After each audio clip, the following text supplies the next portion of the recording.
Good morning, Mr. See his friends and family. How's everybody doing this morning? How's everybody feeling this morning? Hopefully everybody got them a good night's rest.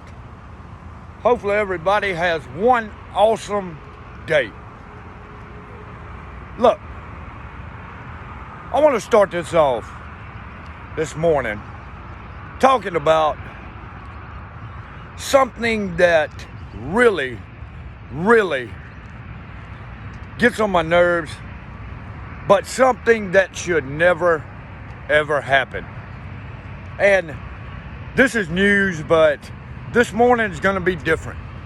I'm not going to get on here and tell y'all today's headline articles and go into detail about what I think. But I'm going to focus mainly on one subject while hitting on 3 or 4 afterwards. But this morning, I don't care who you are. I don't care what you've done in life. I don't care what you hadn't done in life. I don't care who you support, Trump or Biden. I don't care if you want to be General Milley's grandson, granddaughter. I don't care, okay? But one thing that you should never, ever want to be is just like General Milley. You never want to be looked at like a traitor.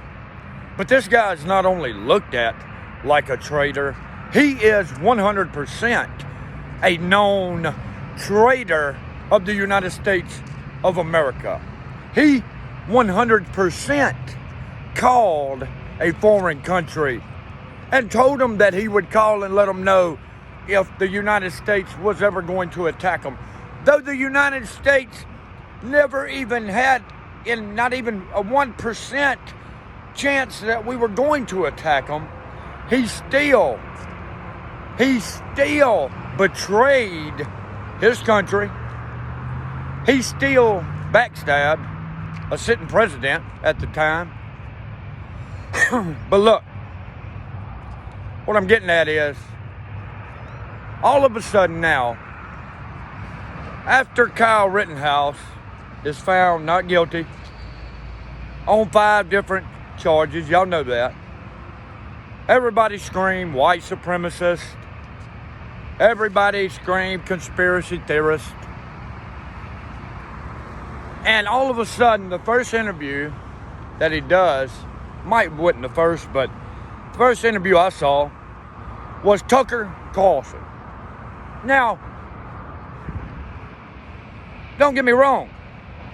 Everybody wants to interview this guy, right?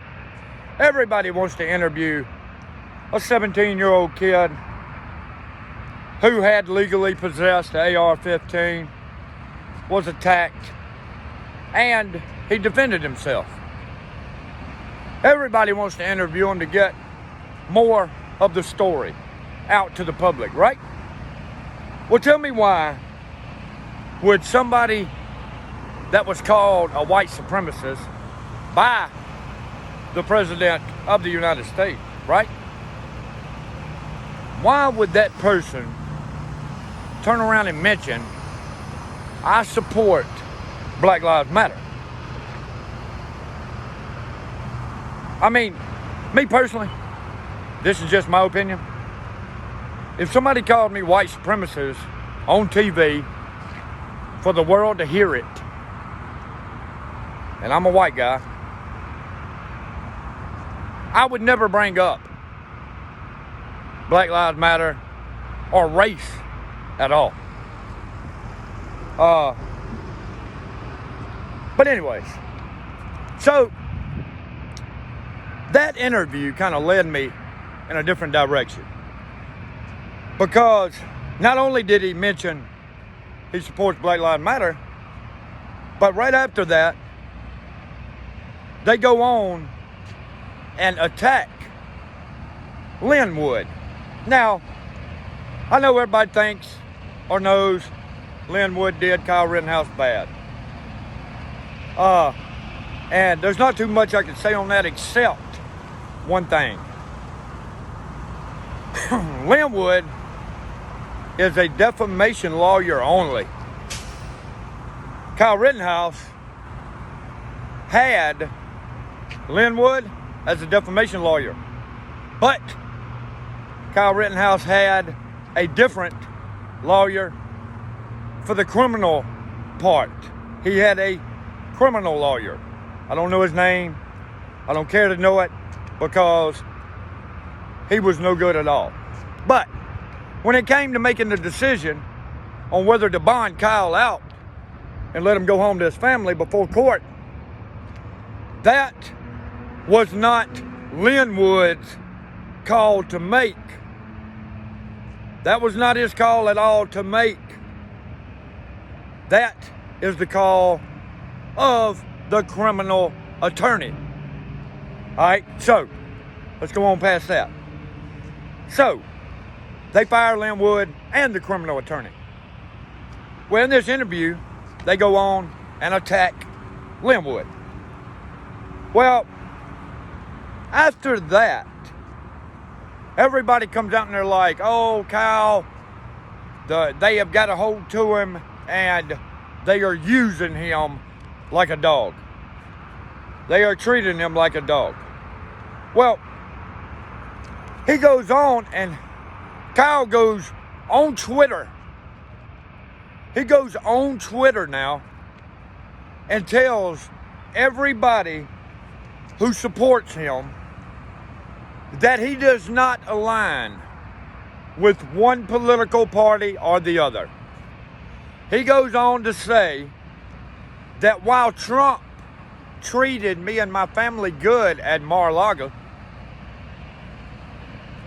that his ideas line up with more of the liberal ideology. Then he turns around and says, if I would have been of age last election cycle, I would have voted for Joe Biden. Because I think he's doing a great job filling the divide in this country. Now, the guy's got freedom of speech. He can say what he wants to say. But that right there alone is a slap in the face to every supporter that Kyle Rittenhouse has. Every person who donated anything to Kyle's fund, that was a slap in the face to them. Because now you come out and these people had your back at a time that the guy you said you would vote for called you a white supremacist. All the media called you a murderer, running around loose with a gun, crossing state lines, a wild murderer.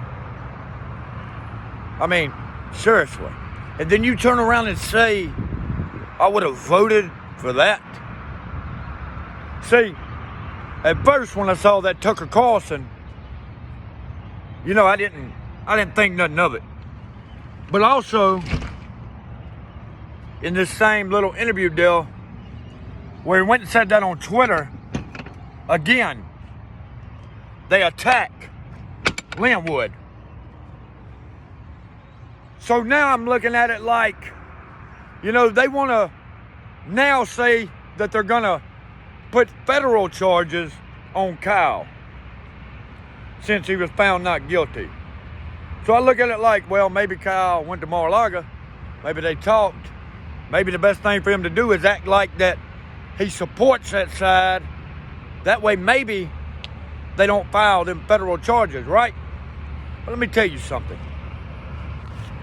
One thing you never do as a true downright patriot, downright American, 100%. One thing you never, ever do is you never cave to them ignorant bastards. So now I look at it like this guy just done laid down and laid down, gave up. Everybody who supported him, I believe, in my opinion, ought to just leave him the hell alone and let him fight his own battles. And I guarantee you, that big slap in the face that he gave y'all, he'll regret ever doing that. He'll regret ever bowing down to them incompetent mother humpers. He'll regret it. Because I guarantee you there's not one person on that side that's going to support him. They'll still be calling you white supremacist murderer to feed their same narrative they had for you in the beginning. You can believe that. Jussie Smollett, everything shows he's guilty. Everything. Ghislaine Maxwell, if some big names don't come out of that trial, then we know something funny is happening there. Big time. But I just wanted to get on here this morning and tell everybody, hey, I gotta get on the road, go pick my wife up. Hopefully y'all have a great day. And I'll see y'all a little later on this evening. Peace out.